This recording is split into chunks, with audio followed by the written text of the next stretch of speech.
Sus cómplices, o los que se decían sus cómplices, también fueron detenidos y posteriormente fue sentenciado a más de 30 años de prisión. Tuvo que trabajar de algo ilícito, robando, vendiendo drogas y dedicándose a la delincuencia. Bienvenidos a un episodio más de Sin Licencia para Luchar. En este episodio hablaremos de luchadores que estuvieron tras las rejas, pero no estos luchadores que prácticamente después de un evento desafortunado, sea cierto, sea no, sea culpable o no sea culpable, pues afectó su carrera, sino de cómo muchos luchadores pues agarraron un evento que los afectó en todo ámbito, pero para bien, para posicionarse dentro de la lucha libre mexicana, para ser una estrella, para destacar. Sí, es difícil pensarlo, yo lo sé, pero hay casos. Así que el día de hoy hablaremos sobre cómo esta situación les afectó, pero también cómo surgieron nuevas cosas a partir de ahí y cómo salieron de las mismas. Quizá muchas de ellas ustedes ni las conozcan. Así que vamos a hablar hoy en este capítulo de luchadores que estuvieron tras las rejas y que ahora son estrellas de la lucha libre nacional. Comenzamos con este primer luchador. Hablaremos de Pierrot Jr. Sí, la actual versión. Porque este luchador en los últimos años ha dado mucho de qué hablar. A pesar de que fue muy criticado cuando le dieron este nombre, lo compararon con el Pierrot Jr. original Norberto Salgado y pues le tiraron con todo. Porque para muchos una nueva versión de algo ya probado nunca es exitosa. Nunca es superior, nunca es buena. Pero este Pierrot Jr., esta nueva versión, ha demostrado que se pueden hacer las cosas diferentes, que no tiene que ser una copia, que tiene su propia identidad. Y es por eso que en la lucha libre mexicana actual ha destacado, no solamente por su gran nivel en el ring, por sus rivalidades e incluso también, ¿por qué no? Hay que decirlo, por sus polémicas, porque ahora lastimó a no sé quién, porque ahora contestó mal, porque le pasó algo, pero está en el ojo del huracán. Pero esto no ha sido gracias a la suerte, esto no ha sido gracias a que alguien lo ayudó o a la fortuna, fue debido a la disciplina, a la constancia, a nunca dejar de luchar por su sueño, a aprovechar las oportunidades. Y es que para que este luchador llegara a ser Pierrot Jr., el Pierrot Jr. original le tuvo que ceder los derechos del nombre. Es decir, prácticamente la familia está de acuerdo con que porte este personaje, está plenamente autorizado. ¿Sí? Todos recordamos al Pierrot Jr. original, este luchador que en los años 90 fue un luchador muy relevante en empresas como en el Consejo. ¿Cómo olvidar esta facción de los Intocables? Y también en AAA. ¿Cómo olvidar estas míticas luchas y rivalidades contra Máscara Sagrada, contra Latin Lover y contra su archienemigo que ahora es su amigo, L.A. Park, en aquel entonces La Parca, quien le quitó su máscara años después. Pero también hay que recordar que este luchador tuvo una etapa sin máscara, cuando fue Pierrot de Puerto Rico o el Bocazas, en míticas rivalidades con los Perros del Mal. Sí, este luchador iba para ser una leyenda, fue de los mejores rudos en la época, pero desafortunadamente un accidente de salud lo alejó de la lucha libre y se pensaba que su legado ahí terminaría. Hasta que hace algunos años se le dio el nombre y el personaje a otro luchador. Este luchador, el actual Pierrot Jr., no tiene poco en la lucha libre. Tiene bastantes años dentro de ella y le ha macheteado para ganarse cada oportunidad. Ha estado en el circuito independiente en empresas como Caos, pero ¿ustedes sabían que también había estado en AAA? Pues lo estuvo cuando luchó con el personaje de Estrella de Oro Jr. Sin embargo, las oportunidades se le iban. Y también hay que decirlo, eran pocas, a pesar de ser un gran luchador, un gran talento. Pero nunca dejó de trabajar, nunca dejó de soñar, nunca dejó de pensar que podría estar hasta lo más alto, que es a donde pertenece ahora, en el circuito independiente. Pero algo pasó también en su vida que lo marcó profesional y personalmente. Esta situación se daría cuando era muy joven, en el año 2012, cuando era luchador, pero de manera un tanto sorpresiva, salía en las noticias, salió en Milenio, salió en Animal Político, salió en Televisa, de que este luchador había sido detenido. La razón, aparentemente una persona lo culpaba por privación de la libertad. ¿Sí? Secuestro, porque así se le llama.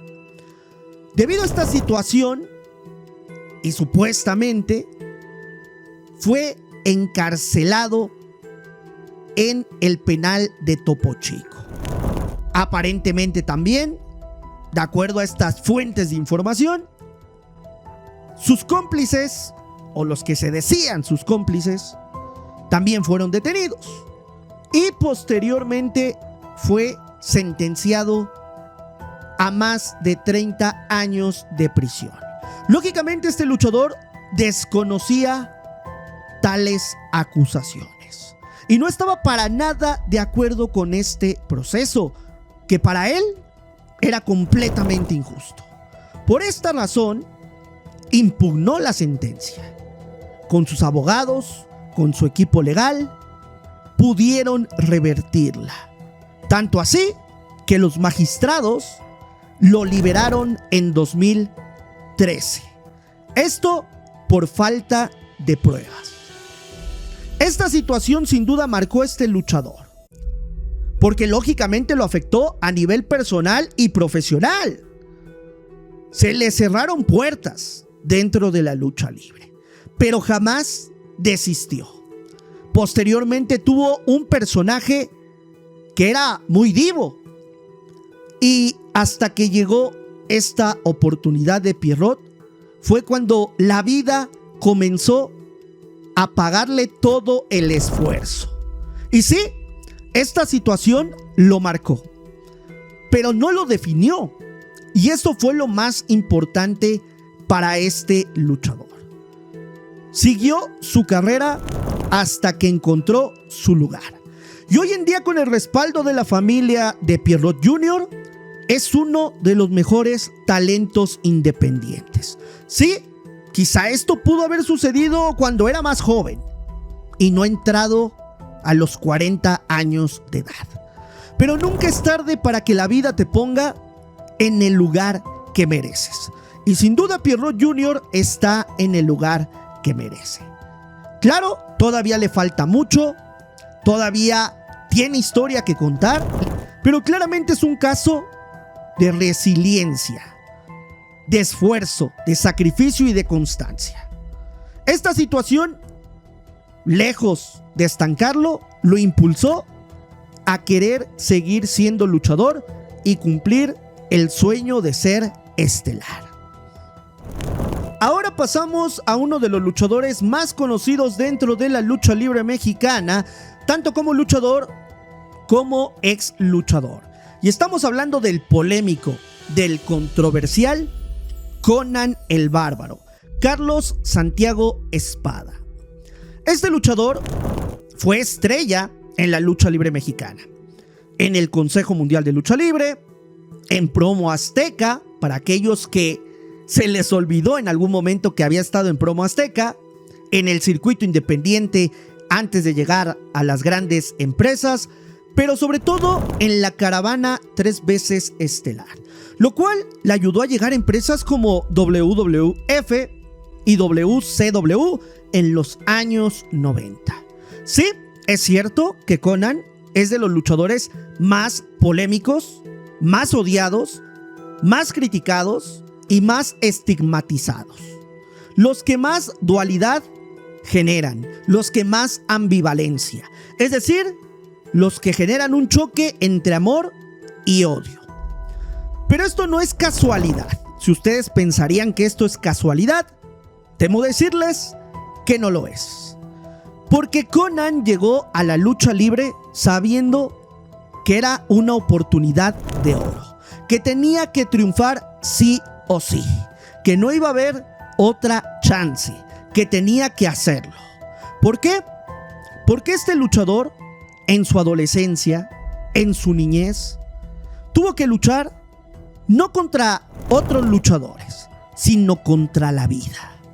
Él, de familia de origen cubano, llegó a Estados Unidos por esta situación política que tenían con Fidel Castro, ya que su familia, específicamente su madre, estaba en contra de este régimen.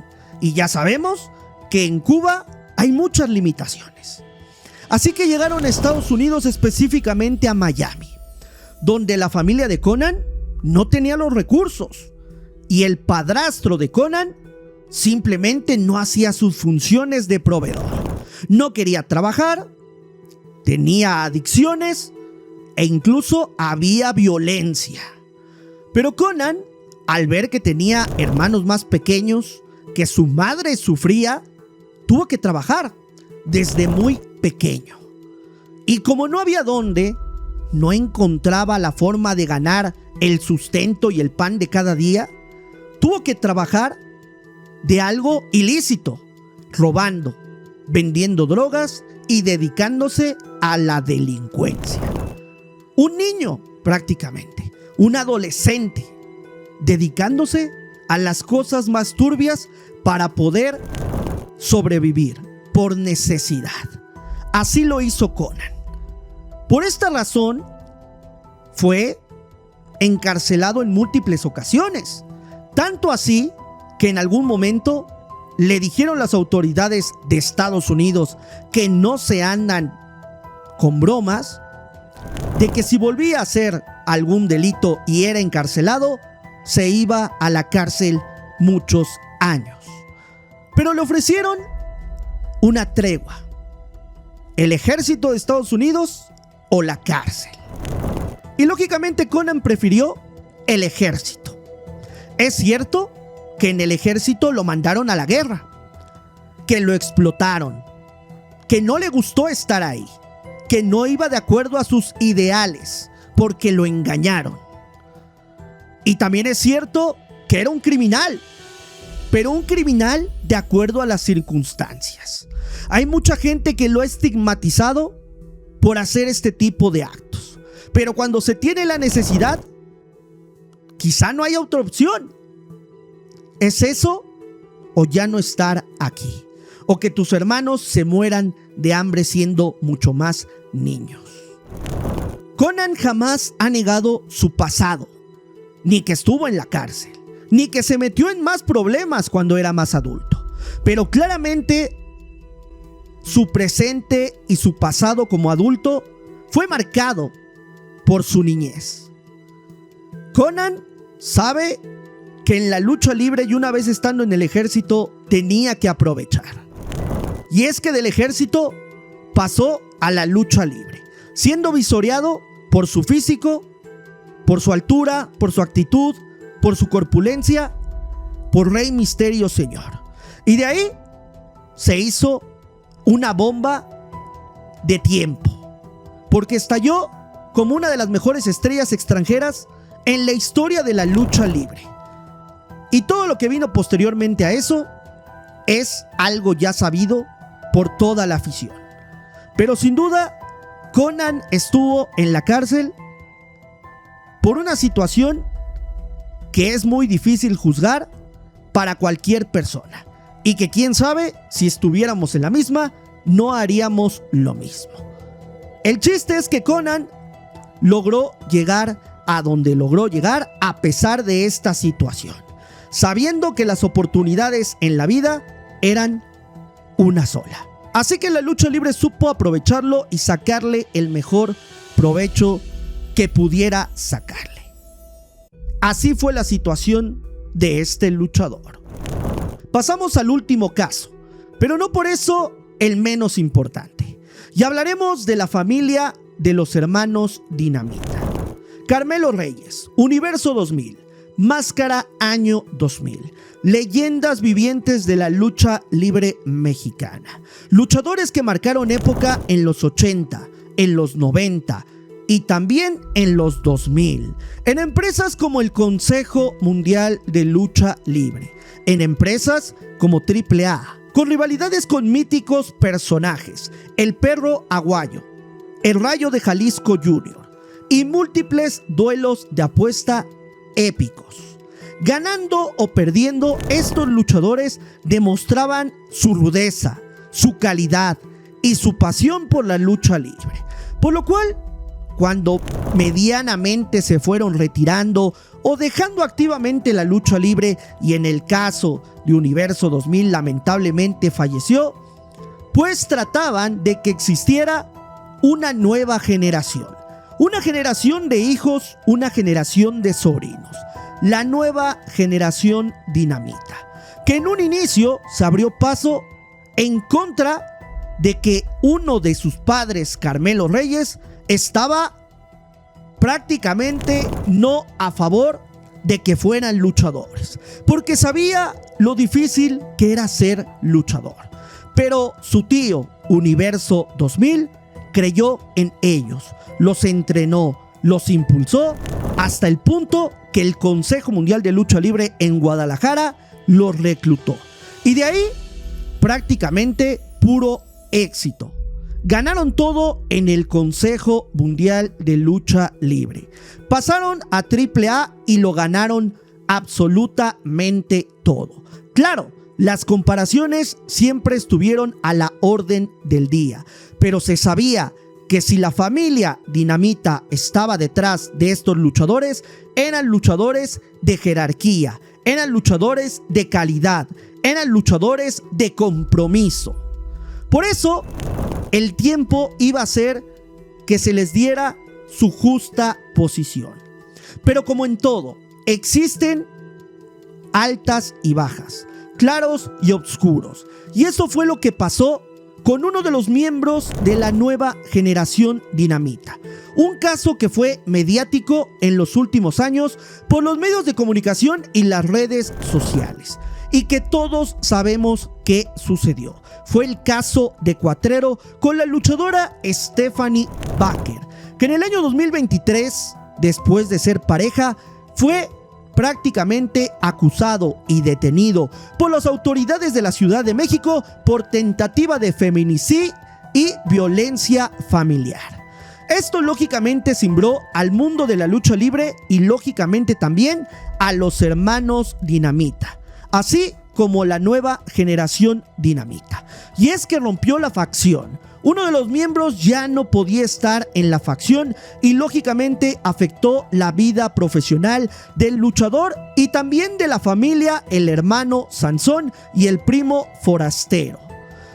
Este proceso fue demasiado lento y en el año 2023 el luchador fue recluido en una cárcel de la Ciudad de México. Durante 2 años de proceso no sucedía absolutamente nada. No se llegaba a una condena ni favorable ni desfavorable.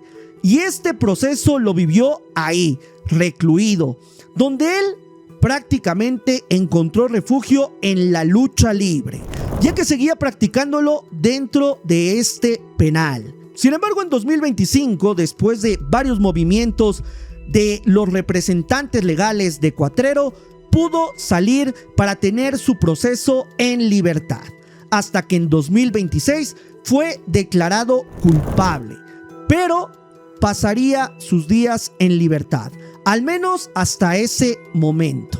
Este luchador regresó a la lucha libre, pero ya no regresó igual.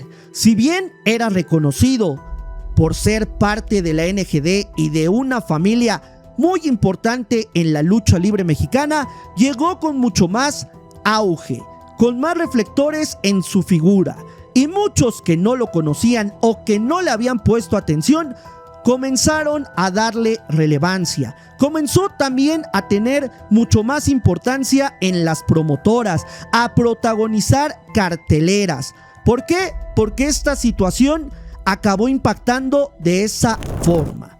Lejos de alejarse de la lucha libre, Cuatrero quería regresar más. Y aunque no era su intención aprovechar esa mala experiencia, esos reflectores de esta situación legal, lo acabó haciendo porque sabía que él quería dedicarse nuevamente a la lucha libre, para lo que había nacido y para lo que su familia había estado apoyándolo. Cuatrero hoy en día tiene un auge muy tremendo en la lucha libre nacional y prácticamente es conocido y reconocido ahora dentro del ring por su calidad. Sí, es cierto, existen muchos haters que solamente le siguen tirando debido a esta situación legal, pero él ha tratado de enfocarse en lo que es su profesión, que es la lucha libre mexicana, por lo cual este luchador ha proyectado esa mala experiencia para sacarle provecho en su carrera. Cuatrero sigue siendo un luchador muy joven y por ende va a tener mucho más rivalidades, historias y también luchas que puedan ser de una gran calidad, que van a pasar a la posteridad, porque este luchador todavía tiene mucho trayecto que recorrer. Afortunadamente esta situación la agarró de buena manera, pero no todos los luchadores han agarrado este tipo de situaciones de esta manera, sino todo lo contrario. Hay una lista de luchadores que han destruido su carrera por problemas legales y de justicia, que no han sabido llevarla, que no han utilizado esto como impulso. Así que en un próximo episodio hablaremos de este tema. Si quieres ver ese tema, tenemos que llegar en este video a 250 likes. Así que si quieres ver ese tema, ese tópico, te invito también a que dejes tu comentario en la caja de comentarios, sobre todo para saber si sabías sobre esto que te acabo de comentar en este presente video. Además, comparte si te gustó este contenido y no dejes de suscribirte al canal BTM Wrestling, donde hablamos sin licencia para luchar, pero sin licencia para decir la verdad, sea buena o sea mala. Y aquí estos luchadores en estas situaciones utilizaron una situación compleja para salir del pozo y de la oscuridad. Así que amigos, yo soy BTM y sin más me despido de ustedes. Hasta luego.